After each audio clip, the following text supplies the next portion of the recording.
Oh, that's great. So for those of you just joined, we're here with Delson. He's in the Dhamma Hall, the Dhammasukha Dhamma Hall, and he'll be doing his sutta study from the hall where we have a retreat going on. Okay, let me share my screen. How is that? Yeah. Yeah, everybody can see? Okay. Okay. So today we're going to be reading from Samyutta Nikaya 41.7. This is Godatta Sutta. On one occasion, the Venerable Godatta was dwelling at Machikasanda in the wild mango grove. Then Chitta the householder approached the Venerable Godatta, paid homage to him, and sat down to one side. The Venerable Godatta then said to him as he was sitting to one side, Householder. So this is actually Godatta asking Chitta the householder questions. He says, Householder, the measureless liberation of mind, the liberation of mind by nothingness, the liberation of mind by emptiness, and the signless liberation of mind. Are these things different in meaning and also different in phrasing, or are they one in meaning and different only in phrasing? There is a method, Venerable Sir, by which these things are different in meaning and also different in phrasing. And there is a method by which they are one in meaning and different only in phrasing. So what is he saying here? There is a way in which these statements or these words are not only different in their words itself, but also different in what they're referring to. And there is a way in which they're referring to the same thing. So we're going to explore what he means by that. And what, Venerable Sir, is a method by which these things are different in meaning and also different in phrasing. Here, a bhikkhu dwells pervading one quarter with a mind imbued with loving kindness, likewise the second quarter, the third quarter, and the fourth quarter. Thus above, below, across, and everywhere, as to all as to himself, he dwells pervading the entire world with a mind imbued with loving kindness, vast, exalted, measureless, without hostility, without ill will.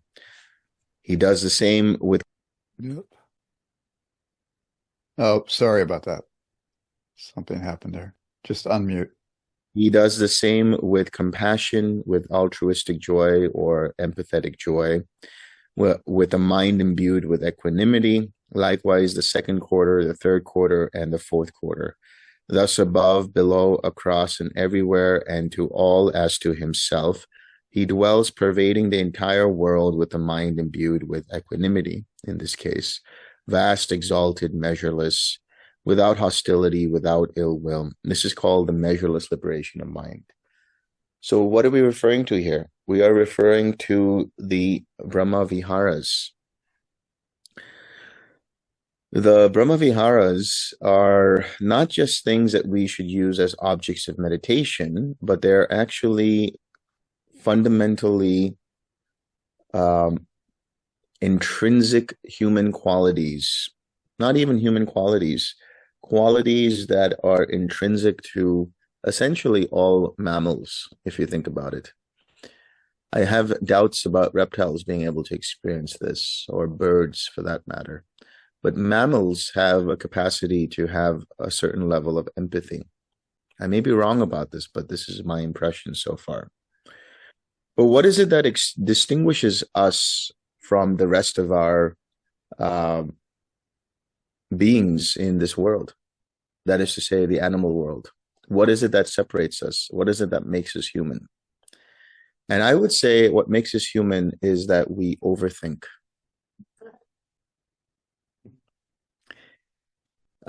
Animals are just there, and yes, they are predominantly attracted to or engaged with food, reproduction, and survival. Humans too, to an extent, but as we start to become more comfortable in our lives, we have the capacity to overthink about things. Why did they look at me that way? Why did she say it in this tone? What did I do? Did I say something wrong? All of these things come up. Why? Because we are very much aware of our relation to the world, of our capacity to engage with the world. We have a level of self-awareness that is sometimes detrimental to our own well-being.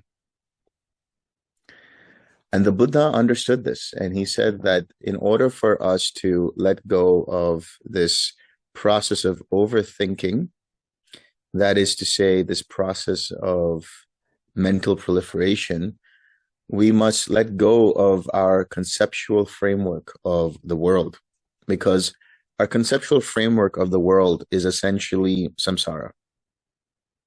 There is consensus-based reality, which we all see as some level of objective samsara.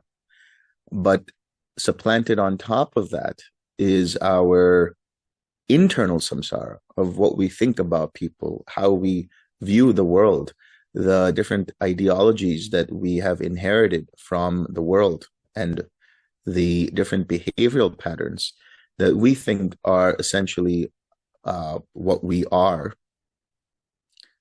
in our reality. So the measureless liberation of the mind, when we talk about liberation of the mind, here what we're saying is that loving kindness, and the word loving kindness, it's such an ephemeral word, it's such a nebulous word. It's like, what does that mean, loving kindness? It's basically the desire for others' happiness and the desire for my happiness. Let's put it that way. It's a desire that I should be happy and others should be happy. So no ill will should be present in me or for others. And so when we radiate loving kindness, what is he saying? In one quarter, ahead of us, behind us, to the right, to the left. These are the four quarters. Below us, above us, everywhere in all directions, and to himself and to ourselves, as to the entire world around us. Why do we do this? Because it is measureless. How do you actually measure how much equanimity you have? How do you measure how much joy you have? How do you measure how much compassion you have? How do you measure how much loving kindness you have? Either you have it or you don't. It's like that old Seinfeld episode where he says, it's either dry or it's wet. Can't be, half dry. So in the same way, when we have loving kindness, the only thing we put limits on is to who do we put the loving kindness to. I like to send loving kindness to only these people, but those people out there, they don't deserve my loving kindness. We are the ones who create these limits. And the reason why we create these limits is because of our overthinking. Somehow we feel those people don't deserve it. And this happens also on a biological level, because as we start to experience loving kindness, we start to have what's known as oxytocin in the body.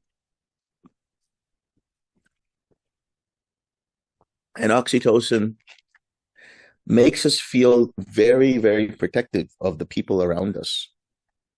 But it also creates very strong boundaries where there is us versus them.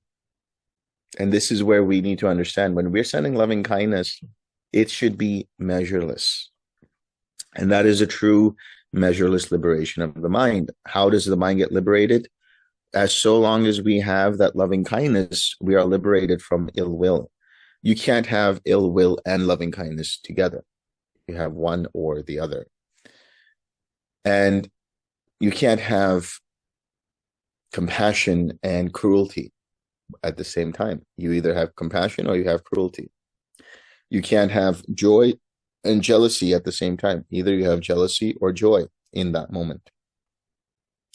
You can't have restlessness and agitation and equanimity at the same time. It really depends on where you put your attention. If you decide to engage with a hindrance with loving kindness and compassion, then you are no longer with the hindrance. You are with loving kindness and compassion.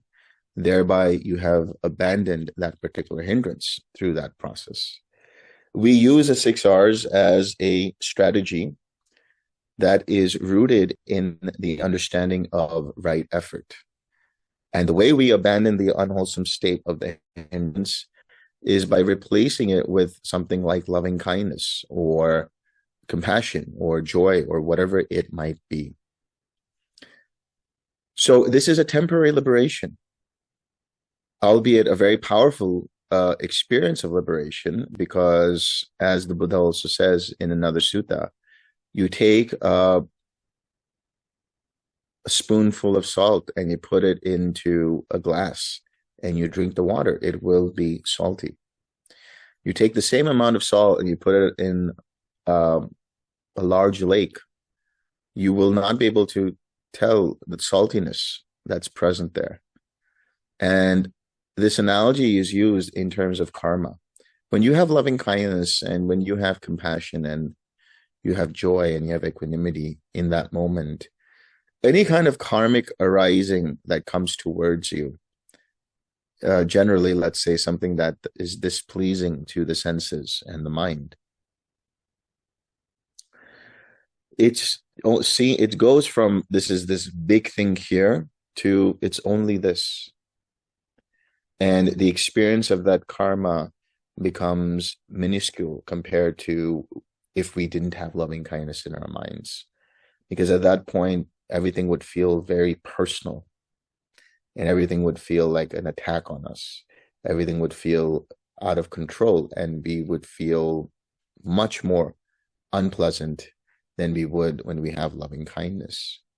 When we have loving kindness, whatever displeasing karma that arises in front of us is manageable. And because of our temporary liberation through that experience of loving kindness, we don't add any fuel to the fire through our ill will and through our cruelty and so on. But we just engage with it in a neutral, at the very least, neutral level, if not in a way that is compassionate, thereby allowing us not to add any more fuel to karma. And so that karma starts to weaken. Instead of talking back to somebody who has said something wrong to us, instead of lashing out at them, instead of ruminating and being upset by it, we have a different perspective. We realize that we are not the owner of the other person's reactions. They are their own inheritor of their own karma, which includes their own actions and intentions. And we are only responsible for how we respond to those situations, those reactions, and to those people. And if we give away our reactions so easily in that way that causes us harm and causes the other person harm, then what use is the inculcation and imbuing of loving kindness? Loving kindness should ultimately liberate us from our harmful and unbeneficial reactions. It should inform our decisions to be less reactive and more responsive, be rooted in that wisdom and in compassion. And what, Venerable Sir, is a liberation of mind by nothingness? Here, by completely transcending the base of the infinity of consciousness, aware that there is nothing, a bhikkhu enters and dwells in the base of nothingness. This is called the liberation of mind by nothingness. Pretty self-explanatory. You see, any of the jhanas from the first jhana all the way up to neither perception or non-perception, they are all liberations of the mind. They are temporary liberations. And this is why I espouse the idea of the jhanagami. And what I mean by that is, at the very least, if you've gotten to stream entry, whatever that means for you, but generally what it means as per the suttas, is that you have an understanding of the Dhamma that doesn't allow you to take on a view of self or wrong view of self. And that allows you to have a confidence in the Buddha's words, in the Dhamma itself, and in the community that you surround yourself with that are like-minded practitioners. And that you realize that nothing will take you to freedom except the path of the Eightfold Path. If you get to that point, you will still have varying amounts of ill will in your daily life. You will still have varying amounts of craving in your life. But as soon as you get into jhana and you experience jhana, because jhana is free of what? Free of the 5 hindrances. Free of craving, free of aversion, free of restlessness, free of doubt, free of sloth and torpor. For all intents and purposes, in those moments, your mind is free, like the mind of an anagami. So if a person who attains stream entry continues to practice, doesn't mean you continue to practice just to develop jhana, but obviously you continue to aim for higher states of evolution, of awakening, whether that is a once returner, a non-returner, or a fully awakened being. It's always good to have that sort of goalpost because it only allows you to do better in your expression of kindness. It only allows you to do better in your expression of compassion. It only allows you to do better in your understanding of the Dhamma. You become more voracious in understanding the Dhamma, not only at a knowledge level, but also on a wisdom level. But my point is, you are liberated when you are in jhana, insofar as the 5 hindrances are concerned. And you are liberated when you are in jhana, insofar as when you are a stream enter, at which point none of the 5 fetters, the first 5 fetters, are present in your mind. And so for such a person who continues to practice, if they have not moved ahead up the ladder, so to speak, then when they pass on, because of their consistent practice of meditation, they will become a jhanagami. And I stand by these words because I can refer to them in certain suttas.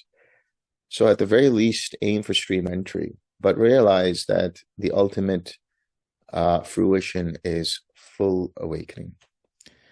So the liberation of mind by nothingness, here Chitta is saying, is essentially transcending the base of infinite consciousness.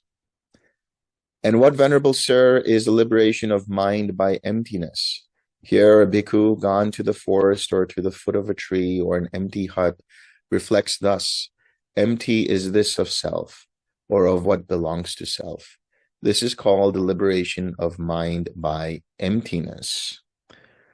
This is very interesting. So, I, at some point, want to talk about the 3 gates of liberation. And these 3 gates are signlessness, undirectedness, and emptiness. Signlessness comes from the realization that all objects are essentially impermanent within conditioned reality. And therefore, they're not worth grasping onto. And you have the experience of signlessness, where you have pure awareness void of any kind of an object. Then you have undirectedness, where you realize that any kind of intention that I have that goes in this direction or that direction ultimately leads to some level of suffering, because it's leading to something still in conditioned reality. And so I drop all intention. I drop all kind of trying, and I just rest in where I am. And I'm undirected. Now, this is a practice that's for more advanced practitioners. And the reason I say that is because if you decide that you don't want to do anything and you just stay there, chances are you're going to run into sloth and torpor. But if you have the capacity to experience these states and realize the fundamental suffering of these states, not because they are suffering in of themselves, but because they are temporary and because they are impermanent and because they are unstable, they will not lead to the ultimate, which is Nibbana. They are not the ultimate, which is Nibbana. I should say. And therefore, we just drop all intention at that point, and we have the undirected nature, the undirectedness of mind. And the emptiness gate is the realization that I'm not the one in control here. I can't control myself. Myself, so to speak. I can't control the emotions that come up. I can't control what I see through my senses. I can't control what other people do. I can't control what situations arise. There's no controller here. But there is something that I can be aware of and be able to navigate, and that is my own perceptions. But those perceptions too are conditioned by prior causes and conditions that I've inherited through learning, through knowledge, through my parents, through my teachers, through life, through society, and so on. And ultimately, as I start to investigate, not by analyzing, but seeing for myself that this body has gone through so many different kinds of changes. The feelings I experience one moment are not the same that I experience in another moment. The perceptions I have of a person may change over time. The perceptions I have about reality may change over time. The choices that I've made continue to change all the time. The awareness that is dependent upon all of these continues to change because they're dependent upon all of these things. So I see the five aggregates and I realize that they are unstable, liable to cause suffering, and therefore not me, not mine, not myself. And so I have the emptiness liberation of mind. And this is what he means when he says that empty is this of self, or what belongs to self. Whether it's my form or others' form, or this building that I'm sitting in, or this planet that I'm living on, all of it will be gone at some point. All experience, all feeling will be gone at some point. All relationships continue to change. All perceptions continue to change. Choices and our awareness continues to change. And so we drop all of it and we experience the liberation of mind by emptiness. And the liberation of mind by emptiness is really mundane nirvana. And what, Venerable Sir, is the signless liberation of mind? Here, with non-attention to all signs, a bhikkhu enters and dwells in the signless collectedness of mind.